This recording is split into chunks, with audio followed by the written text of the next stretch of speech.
it's everywhere.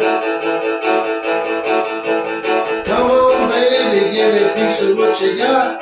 Trying to be cool, but honey, you're so hot. Don't say yes, but honey, what's in store?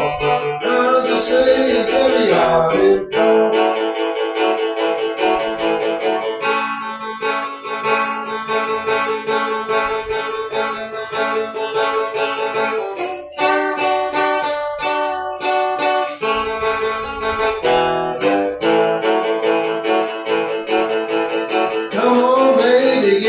So what you got?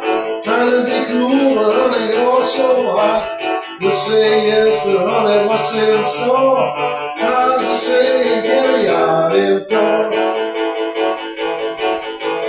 Which one's a predator? Which one's a prey? My heart's gonna take a beating either way. Leaning on a acoustic, you shot me a glance. You right then, I had to take a chance. Come on, baby, give me a piece of what you got.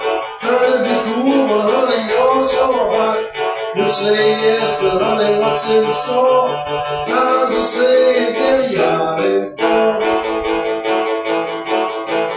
As I say, get me out of door.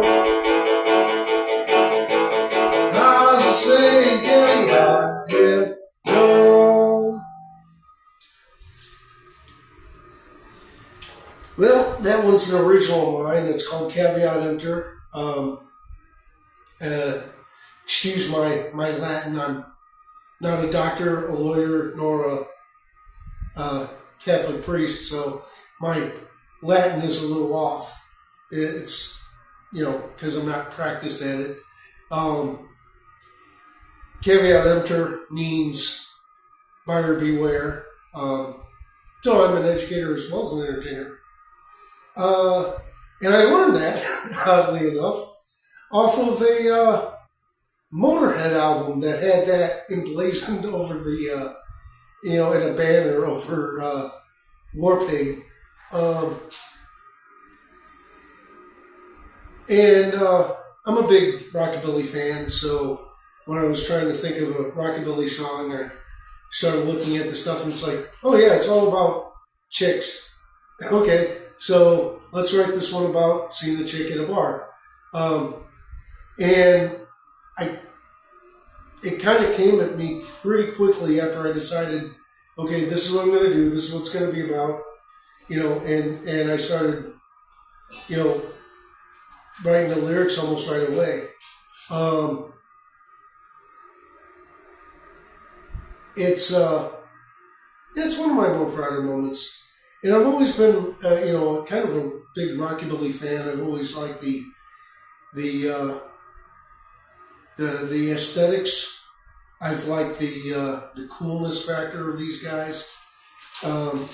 Link Ray is one of my idols, as well as the other guys, Eddie Cochran, Gene Vincent, that did all these great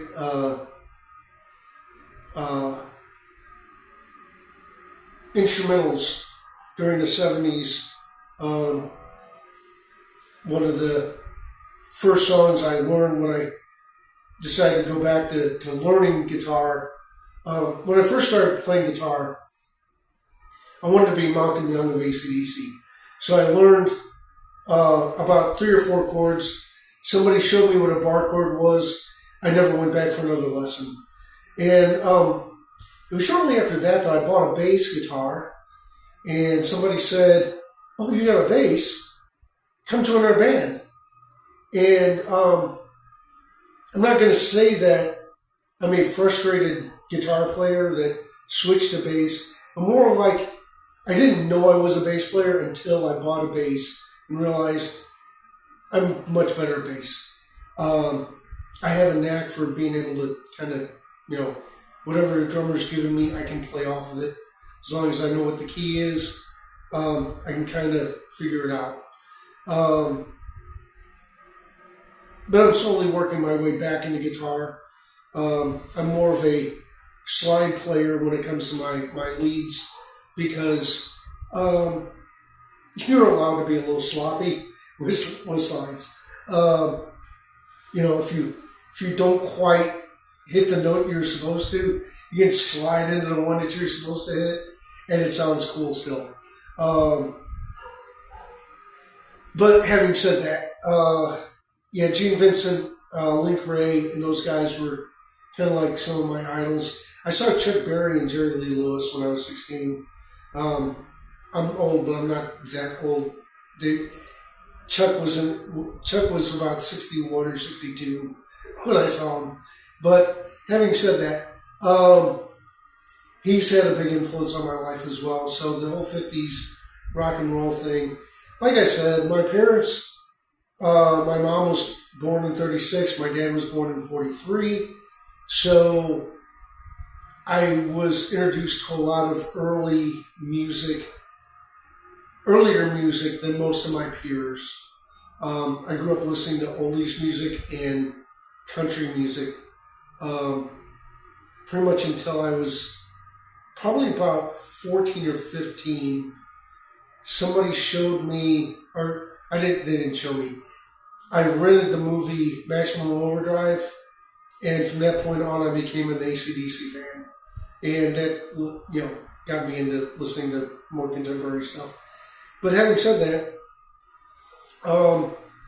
I still, when I was a kid, I won tickets to see Chuck Berry and Jerry Lee Lewis, and that's probably why I'm doing what I'm doing today. I mean,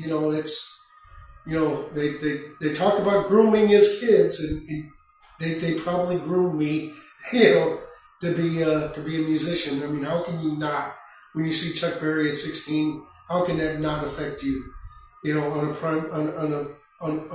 a subliminal level? I wrote Caveat Emptor because I'm a huge rockabilly fan, and like I said, it's not my only song with Latin in it. Evidently, somebody pointed out to me that I've got another song with a Latin phrase in it. At least one other song. I think I've got like 3 songs with a Latin phrase in it somewhere. And when a friend of mine pointed that out to me, I said, I need to write a country song with Yiddish in it.